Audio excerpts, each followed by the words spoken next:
Okay, let's just get this review on the way.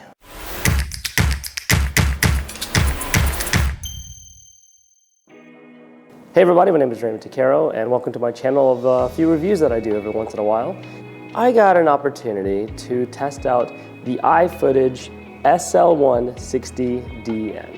I'm familiar with iFootage on a few things. I know about their slider system, came out years ago. iFootage also makes these magic arms for cameras, and I find those to be very unique and very new approach at magic arms. But we're not talking about their other products. This came up to my attention when iFootage themselves reached out and said, hey, we have these new lights that we're making, and we were trying to find people to test them out, and asked if I would like to be one of those who had the opportunity to play with one of their lights. They have currently in their lineup 3 different lights. They have a 300 watt equivalent in that realm. They have a 150 equivalent watt LED COB system in that realm, and this here is the 60 LED COB in that realm. And a lot of people have started to pop this up. Once I heard about them, I Googled it, and there are a few reviews on these products. One of the things on the reviews that caught my attention is the accuracy of the light, and I'll tell you, I'm pretty impressed with what came out of this once I started using it on sets. Now, I was sent this before Christmas. We are now in the early mid part of January 2024, but didn't have a full opportunity to do this review for all of you. The nice thing is I did have several projects happen from that time until now that I was able to take it out on set and test its durability, test if the light was usable for me. And I'll tell you, when they first reached out, I did ask, can I have the 300 watt? I tend to use the more powerful lights on my sets. I'm using, you know, big 1.2Ks, HMI M18s if they're available, larger 500, 600 watts and 1200 watt lights, and my 300 watt lights usually stuck behind like spotlight mounts or just like little scratches on backgrounds or you know, back of some of the talent or whichever. And so I don't find myself within this realm honestly at all, and I have been seeing a lot of these pop up, and with the sensitivity of cameras today, a 60 watt light actually doesn't sound like a bad idea at all. Now I'll tell all of you, I did have the opportunity to take it to all the different projects, but I did ask all of them if I may use some of the footage from those projects to showcase what I did with the light, and I was denied. They're all still in their post-processing phase. They're all very much don't want to let anyone know that they're being worked on at the moment. I mean, I do have a few BTSs on my Instagram, but I don't have anything about the story, about how the light was used and any of those kind of frames. So they didn't want to show any of that stuff. They're okay with a couple of behind the scenes, but that's really about it. So I didn't have any of the footage from the cameras that we filmed on, and this light was on in those different scenes. Instead, I want to introduce you to also everyone who have been on my channel or who passed through here. I know it's not a lot of you, but we actually opened up a new studio, and so this is the first time I'm doing this review in our new studio here in Burlington, Ontario, that we're going to be launching here in February. So stay tuned for more videos coming from the studio, which would be really cool. So I actually got to set up a few scenes that we have started building here in our studio that I am for the first time showing it to all of you. So I considered it as my key light for all the different scenes I lit, and I decided not to really put any other lights to impact its quality of light, to impact how this light worked on its own. And so here is the test. In the box, what you will find is the light itself. It's quite small, quite impressively small what it is. There is 2 different plugs in the back. There is a DC input, and there is a Thunderbolt style USB-C input on the back list. I haven't tested the Thunderbolt. I assume you can probably use like a battery bank. It's pretty light, so I wouldn't be surprised if it could do that. It does come with its reflector system, which is a lot of the COBs for the past several years have been kind of the single COBs like this one have been using these reflectors, and they all have basically the same design of how well light gets refracted and sent out through its dish. Also, what you will receive in there, you'll get some leads. You'll get a your DC lead and of course your head lead. The DC power plug lead it's pretty long. I'm very impressed with how long iFootage made this cable. It's something I've seen on some models, other company models who have kept it small, but I feel like all the new LED lights coming out, I should say, are starting to leave longer leads on their cabling because it's something the community in general have been asking for from all the light manufacturers. So I'm glad to see that. And to give you an idea, I did measure this one. My lead is 15 feet long. And then from that to the actual lead, the head lead to the lamp itself is about 5 feet. One thing I do like that iFootage has done that I hadn't seen that many people also do is they also have a little red safety chain on their little power bank so that you can hang it without having to figure out what the heck does this thing do, or to screw with the head lead from too much weight being pulled down on it. I imagine the head lead's pretty thin. A little bit of weight on it would, I feel, in time start to strip that cabling when being used on a lot of different projects. Additional things that I got from iFootage, and this came in a separate box, was actually this little adapter, and it's I'm assuming a mini Bowens mount from iFootage to a standard size Bowens mount, which lets you put standard, regular Bowens or standard Bowens mount modifiers onto this light. And I'll show you guys the test with this in a little bit that I just decided to do for the heck of it. The one thing about this I'm going to bring up though, it is quite flimsy. So it's made out of really thick plastic. The points that I feel that are needing to be adjusted if iFootage wants to keep going forth with this design is definitely this little guy right here. It's, I am cranking it and it still lets me move it no matter how much I crank it, but that's, a lot of people in this line of work with these lights are starting to go with the handbrake system, which I feel would be better in this, which they do have on the light. There is a handbrake setup on here. I tend to find that to be a lot more sturdy, a lot more durable than these little cranks here by the finger cranks. Stepping back into the Bowens mount adapters, when I was talking to the representative from iFootage about getting this light, they asked me if there's any modifiers I'd like with it, and I asked what was available. Funny enough, this person was like, well, actually we don't have any available yet since it's still fairly new. But if you go on the website, they did, at the time I was looking, announced a Spotlight mount, and I would have loved that Spotlight mount adapter for this. And so I hope down the road to get that once that is released.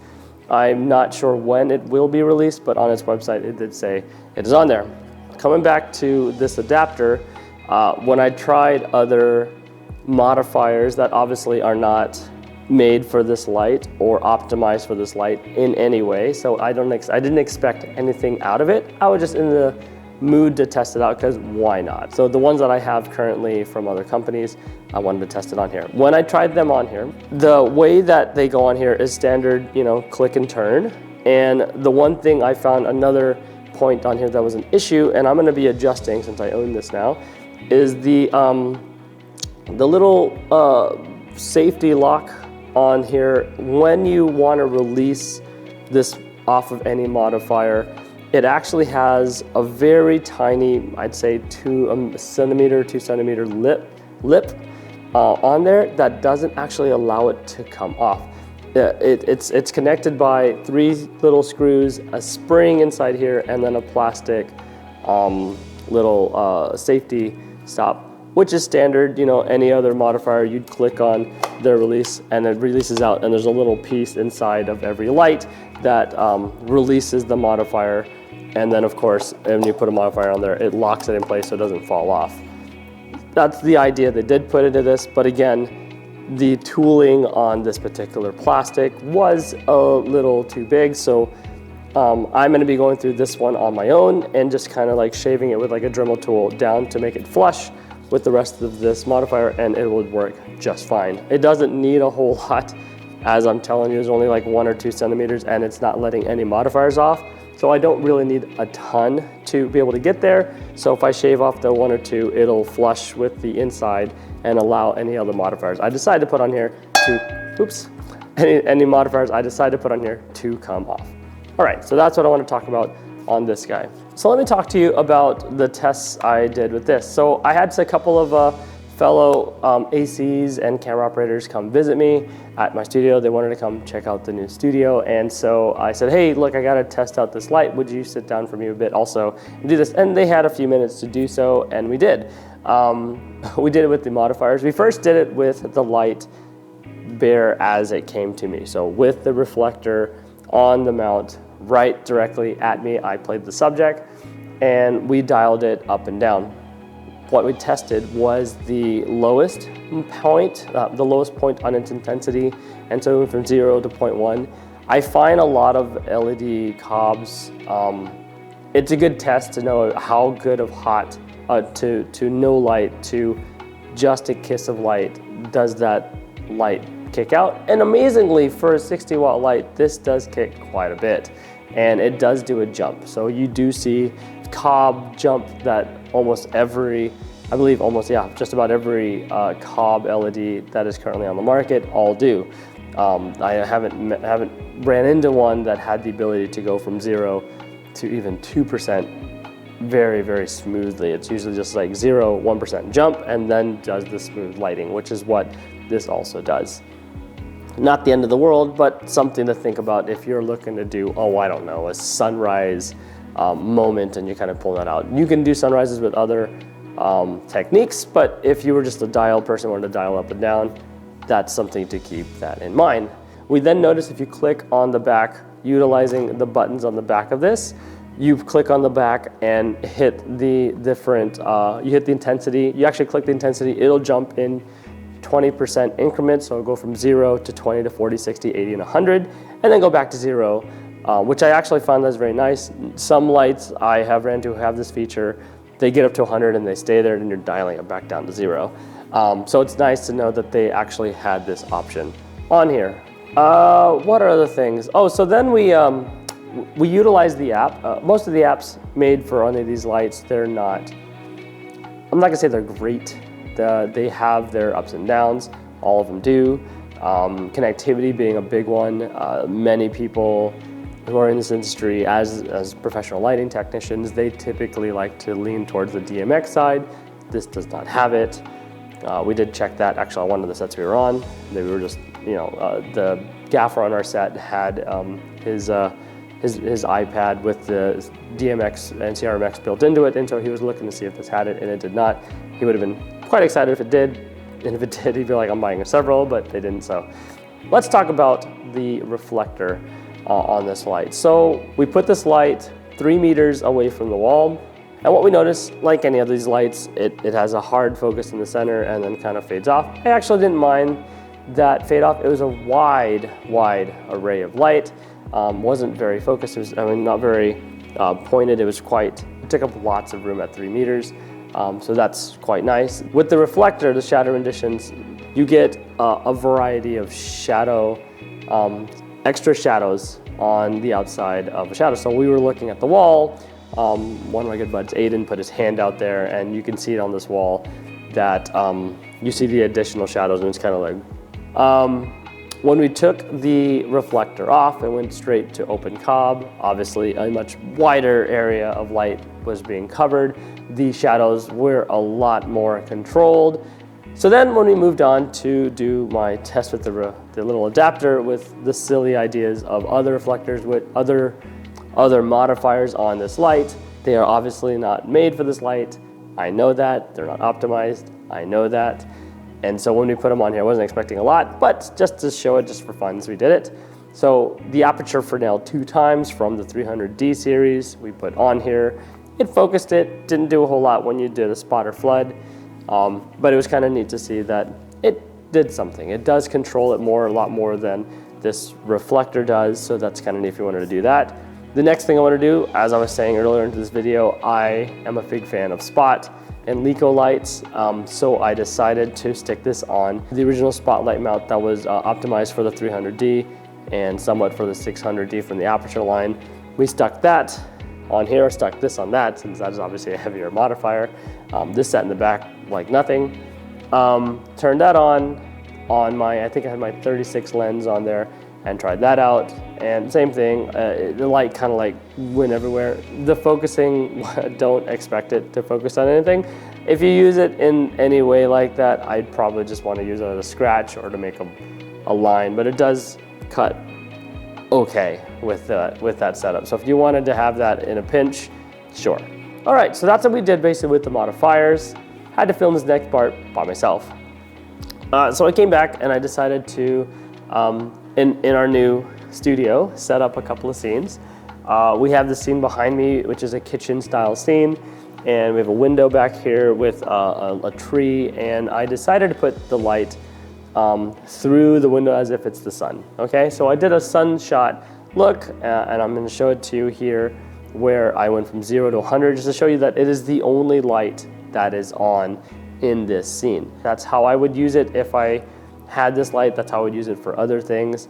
And this is obviously in a very dark room, so without actual sunlight coming into, or any of the world light coming into play, it does really, really well. I then took this light and stuck it on a boom arm and did something a lot of people have been kind of like showcasing. If you're in a restaurant scene of some sort and you shoot it straight down at a table. Now, I will say when I did this test, it was a little too wide. The light was a little too wide for me. It was hitting me more than I wanted. I wanted it to hit really just focused on the table. So again, I'm hoping that the new Leko attachment comes out for this particular light so I can do a little bit more honed in area for lighting, or they make a new modifier, whichever. I'd go for the Leko. Anyways, so here we are in this little scene. Did it quick. It's again the only light that I have on. I shot it straight down, and you'll see me here walk into the scene and then walk out. The last thing I wanted to do was went back to the modifiers again. I wanted to use it in interview setups, and you wanted to see how well this thing does. I did put a pretty large softbox on here. I wouldn't recommend it. I'd recommend a smaller one for this particular modifier. I had to crank it quite a lot just to make sure this heavy one didn't make it fall. So anyway, so we put it on there and I used it as a key light. Did a pretty good job. I was quite impressed. Again though, you gotta remember, I'm in a controlled environment. I have no lights on around me. The studio is pretty dark right now. And so a light like this does brighten the room very easily. If you use it, be mindful, it is 60 watts. It is quite focused, it is quite bright. I do love the rendering so far of the light, and on the sets I was on, the lighting team that did play with it, they all said it's quite impressive. Though they are not the only one on the market who've come out with a light of this size, I think iFootage is definitely a light you want to look at diving into down the road. So good job iFootage. I hope that with everyone's reviews and everybody's feedback of these lights that you'll be able to make more adjustments to these lights to make a better product down the road. And I do look forward to seeing some modifiers for things like this, because I do want to have, I did finally see someone else have the smaller Leko for another 60 watt light company, and I really liked how that worked. So it would be something I would use on this with like little gobos of some sort, so that would be very neat. I look forward to using this light for more of my projects and for finding new ways to kind of bring in a smaller 60 watt light into my style of filming. So have a great one, and thanks again for watching.